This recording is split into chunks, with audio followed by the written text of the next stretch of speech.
रात का खाना खत्म हो चुका था। पति पत्नी दोनों प्लेट खाली कर चुके थे, लेकिन बेटे के कटोरे में पड़ी खिचड़ी अनटच थी। पिता को अचानक याद आया, कुछ दिन पहले बेटा चुपके से ढेर सारा चूहे मार जहर खरीद कर लाया था।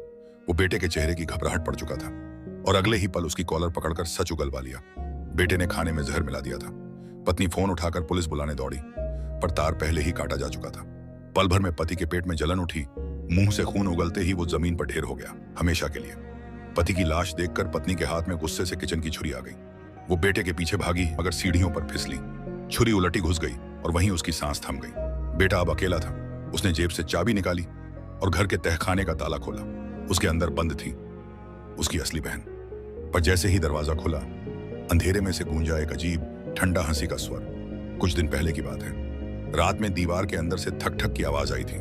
पहले उसे लगा चूहा है, लेकिन धीरे धीरे उस आवाज ने उससे बातें करनी शुरू कर दी। वो कहती थी, तेरे माँ बाप कातिल हैं, उन्होंने मुझे यहाँ कैद किया है और पीछे बगीचे में एक बच्चे की लाश दफना रखी है। बेटे ने खुदाई की और सच में एक खोपड़ी निकल आई।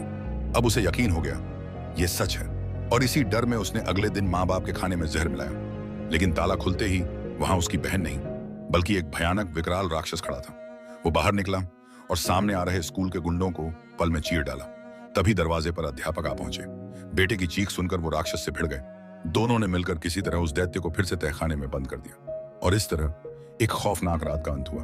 लेकिन सवाल अभी भी बाकी था, वो राक्षस सच में उसकी बहन थी या कुछ और?